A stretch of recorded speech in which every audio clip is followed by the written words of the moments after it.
ZPT niatnya mau bantu padi, tapi kalau salah pakai justru bisa bikin padi rusak. Di video ini saya bahas kesalahan fatal pakai ZPT di padi yang sering terjadi di lapangan. Banyak sekali petani yang belum sadar akan hal ini.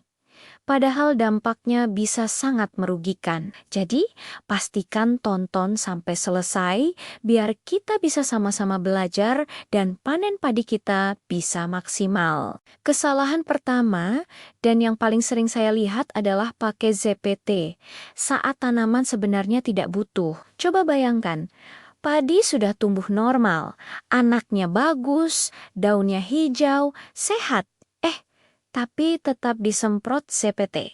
Tujuannya apa? Ya mungkin biar lebih bagus lagi, tapi kenyataannya tindakan ini seringkali tidak menambah hasil panen sama sekali. Yang ada malah cuma nambah biaya operasional. Ingat ya, ZPT itu sifatnya opsional, bukan pupuk wajib. ZPT itu seperti vitamin atau suplemen untuk kita manusia. Kalau badan kita sudah sehat, bugar, nutrisi dari makanan sudah cukup, minum vitamin tambahan pun kadang tidak ada efeknya kan? Sama seperti padi. Kalau kondisinya sudah optimal, ZPT tidak akan memberikan dorongan yang signifikan. Jadi, sebelum semprot ZPT, lihat dulu kondisi tanaman kita.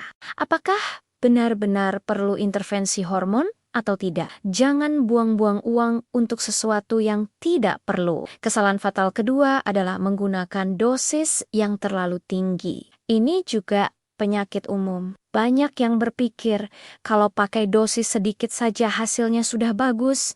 Berarti kalau dosisnya dibanyakin, pasti hasilnya bakal lebih bagus lagi. Logika ini salah besar kalau diterapkan pada ZPT. ZPT itu hormon, bukan pupuk. Kerjanya sangat spesifik dan butuh takaran yang presisi. Menggunakan dosis berlebihan tidak akan membuat tanaman jadi super. Justru sebaliknya. Akibatnya, batang padi bisa memanjang secara berlebihan.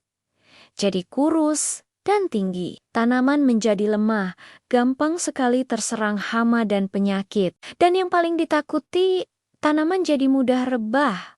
Apalagi kalau kena angin kencang atau hujan deras. Kalau sudah rebah, kualitas gabah pasti menurun dan proses panen jadi lebih sulit. Jadi, selalu patuhi dosis anjuran yang tertera di kemasan. Jangan pernah berpikir untuk melipat gandakan dosis dengan harapan hasil yang lebih baik. Kesalahan ketiga adalah salah memilih jenis ZPT untuk fase tanaman yang tidak tepat. Ini seperti memberi makanan bayi pada orang dewasa.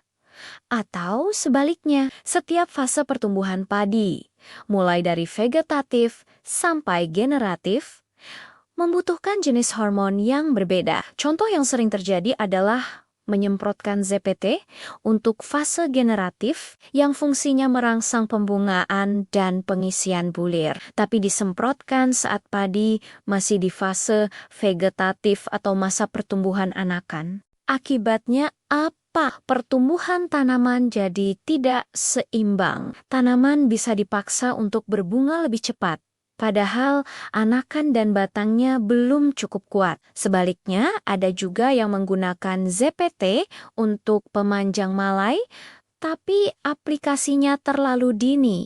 Jauh sebelum malai mulai keluar. Hasilnya energinya habis duluan dan malah bisa bikin malai jadi lebih pendek atau bulir tidak terisi maksimal. Jadi, kenali dulu fungsi ZPT yang mau kita pakai dan pastikan itu sesuai dengan fase pertumbuhan padi kita saat itu. Lanjut ke kesalahan keempat, yaitu memaksakan penggunaan ZPT saat tanaman sedang dalam kondisi stres berat. Ini ibarat orang lagi sakit parah, lemas, kurang gizi, malah disuruh lari maraton. Bukannya sehat, malah bisa pingsan. Kondisi stres pada tanaman itu bisa macam-macam, misalnya kekurangan unsur hara yang parah, sistem perakarannya rusak karena tergenang air terlalu lama, atau kekeringan atau suplai airnya tidak normal. Nah, dalam kondisi seperti ini, ZPT tidak akan bisa bekerja secara efektif. Metabolisme tanaman sedang kacau, jadi kemampuan untuk merespons hormon tambahan itu sangat rendah. Bahkan, penggunaan ZPT pada tanaman yang stres berat justru bisa memperparah kondisinya, menambah beban fisiologis bagi tanaman.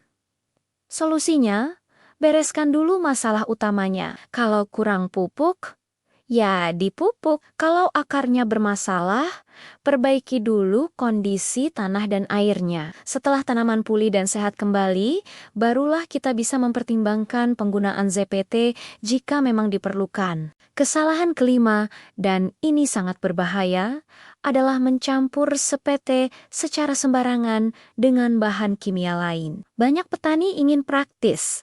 Jadi saat menyemprot pestisida atau pupuk daun, ZPT-nya ikut dicampurkan sekalian dalam satu tangki. Padahal, tidak semua bahan bisa dicampur begitu saja. Mencampur ZPT dengan pestisida yang sifatnya keras atau dengan pupuk daun yang konsentrasinya sangat pekat bisa menimbulkan reaksi kimia yang tidak diinginkan.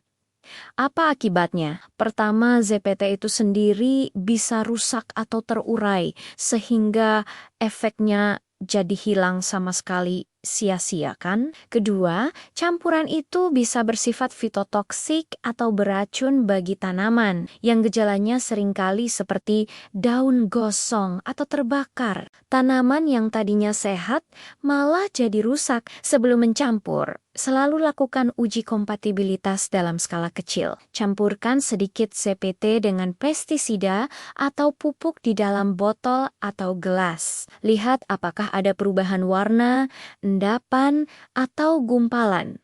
Jika aman, baru aplikasikan ke tanaman. Jadi, setelah kita tahu 5 kesalahan fatal tadi, apa solusinya biar praktis dan tidak salah langkah? Pertama, pastikan tanaman padi kita dalam kondisi sehat terlebih dahulu. Nutrisinya tercukupi, airnya cukup, dan bebas dari stres berat. Kedua, selalu gunakan dosis sesuai anjuran yang ada di label kemasan. Jangan ditambah, jangan dikurangi. Ketiga, sesuaikan jenis ZPT dengan fase pertumbuhan padi. Jangan sampai salah sasaran. Keempat, jangan asal campur. Lakukan uji coba kecil dulu jika ingin mencampurkannya dengan pestisida atau pupuk lain. Dengan mengikuti langkah-langkah sederhana ini, kita bisa memaksimalkan potensi ZPT untuk meningkatkan hasil panen kita. ZPT itu bisa jadi penolong yang luar biasa, tapi juga bisa jadi sumber masalah kalau kita salah dalam menggunakannya. Semoga apa yang saya sampaikan hari ini bermanfaat dan bisa membantu teman-teman petani semua untuk lebih bijak dalam memakai ZPT. Di video selanjutnya, saya akan bahas lebih detail tentang kapan waktu terbaik pakai ZPT di setiap fase pertumbuhan padi, dari vegetatif sampai panen. Jadi jangan lupa subscribe dan nyalakan loncengnya biar tidak ketinggalan. Terima kasih sudah menonton, sampai jumpa di video berikutnya.